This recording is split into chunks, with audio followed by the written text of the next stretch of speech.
ಇವರು ಏನ್ ಭಯ ಅಂತ ಅರ್ಥ ಆಗ್ತಿಲ್ಲ. ಭಯ ಅಷ್ಟಿದ್ರೆ ಮುಂದಕ್ಕೆ ಖಂಡಿತವಾಗ್ಲೂ ಏನಾಗ್ಬೇಕು ಅದು ಹಾಗೆ ಆಗುತ್ತೆ. ಮತ್ತೆ ನಾವೇ ಹೇಳ್ತಾ ಇದೀವಿ CBI ಕೊಟ್ಬಿಡಿ, ಏನ್ ತೊಂದ್ರೆ ಇಲ್ಲ. ಸುಮ್ಮನೆ ಅವ್ರದಿದೆ ಇವ್ರದಿದೆ, ಹುಲಿ ಬಂತು ಏನೋ ಅಪ್ಪಿತಪ್ಪಿ ಬೇರೆಯವ್ರ ಹೆಸರು ಹೇಳಿದ್ರೆ ಓಕೆ, ಕುಮಾರಣ್ಣವ್ರ ಹೆಸರು ಹೇಳಿದ್ರೆ ಅವ್ರು ದಾಖಲೆ ಇಟ್ಕೊಂಡ್ ಬಂದ್ಬಿಡ್ತಾರೆ. ಆಮೇಲೆ ಹುಷಾರಾಗಿರ್ಬೇಕು ಕುಮಾರಣ್ಣವ್ರ ಹತ್ರ. ಇವರು ದಾಖಲೆ ಸಮೇತ ಒಂದೊಂದು ಪೆನ್ನು ಪೇಪರು ಪೀಸು ಎಲ್ಲ ಎತ್ಕೊಂಡ್ಬಂದು ಕುತ್ಕೊಂತಾರೆ. ಹಂಗಾಗಿ ಇವ್ರೇನ್ ಮಾಡಿದ್ದಾರೆ, ಸುಮ್ಮನೆ ಅವ್ರ ಸೈಟ್ ಇಸ್ಕೊಂಡ್ರು ಇವ್ರ ಸೈಟ್ ಇಸ್ಕೊಂಡ್ರು, ಮೂಡಾಲ್ ಪ್ರತಿದಿನ ಒಬ್ಬೊಬ್ರು ಸೈಟ್ ಇಸ್ಕೊಂತಾರೆ, ಸೈಟ್ ತಗೊಂತಾರೆ ಸರ್.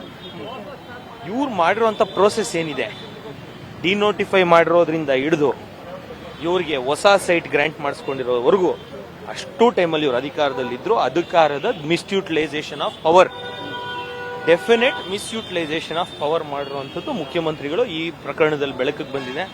ಮುಖ್ಯಮಂತ್ರಿಗಳಿಗೆ ಏನು ನೀಡಿತ್ತು 14 ಸೈಟ್ದು? ಒಬ್ಬ ಮುಖ್ಯಮಂತ್ರಿಗಳು ಏನ್ ಅವಶ್ಯಕತೆ ಇತ್ತು ಇಂಥದ್ದು ಮಾಡೋದು? ಅದನ್ನ ಸಾರ್ವಜನಿಕರ ಮುಂದೆ ಅವರೇ ಹೇಳಿದ್ರೆ ಒಳ್ಳೇದು. ಇವತ್ತು ಕಾಂಗ್ರೆಸ್ನ ಸರ್ಕಾರ ಸ್ಪೀಕರ್ ಅವ್ರನ್ನ ಉಪಯೋಗಿಸ್ಕೊಂಡು ಚರ್ಚೆಗೆ ಅವಕಾಶ ಕೊಡದೆ ಅವರೇ ಬಯಲಿಗಿಟ್ಕೊಂಡಿದ್ದಾರೆ. ಹಾಗಾಗಿ ಅವ್ರ ತಪ್ಪನ್ನ ಮುಚ್ಕೊಳ್ಳಿಕ್ಕೆ ಚರ್ಚೆಗೆ ಅವಕಾಶ ನೀಡಿಲ್ಲ.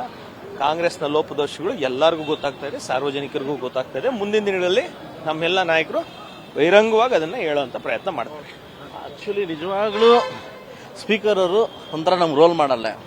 ಯಾಕೆ ಸ್ಪೀಕರ್ನ ಸರ್ಕಾರ ದಾರಿ ತಪ್ಪಿಸಿದ್ರ ಅನ್ನೋದು, ಅವ್ರ ಒಳ್ಳೆತನನ ಇವ್ರು ದಾರಿ ತಪ್ಪಿಸ್ರ ಅನ್ನೋದು ನಮ್ಮಂತವ್ರಿಗೆ ಒಂದು ಅನುಮಾನ ಆಗ್ತಾ ಇದೆ. ತುಂಬಾ ಒಳ್ಳೆಯವರು, ಅವ್ರು ಮಾಡ್ತಕ್ಕಂಥ ರೀತಿ, ಅವ್ರೊಂದು ನಮ್ಮ ನಡ್ಕಂತ ರೀತಿ, ಫುಡ್ ಇರ್ಬೋದು, ನಮ್ಮನ್ನ ಕಾಪಾಡ ಎಲ್ಲ ಚೆನ್ನಾಗಿ ಮಾಡಿದ್ರು. ಎಲ್ಲೋ ಒಂದ್ ಕಡೆ ಸ್ಪೀಕರ್ಗೆ ಮಸಿ ಬೀಳ್ತಕ್ಕಂಥ ಕೆಲಸ ಸರ್ಕಾರ ಮಾಡಿದ್ರು ಅನ್ನೋದು ನಮ್ಮ ಅನಿಸಿಕೆ.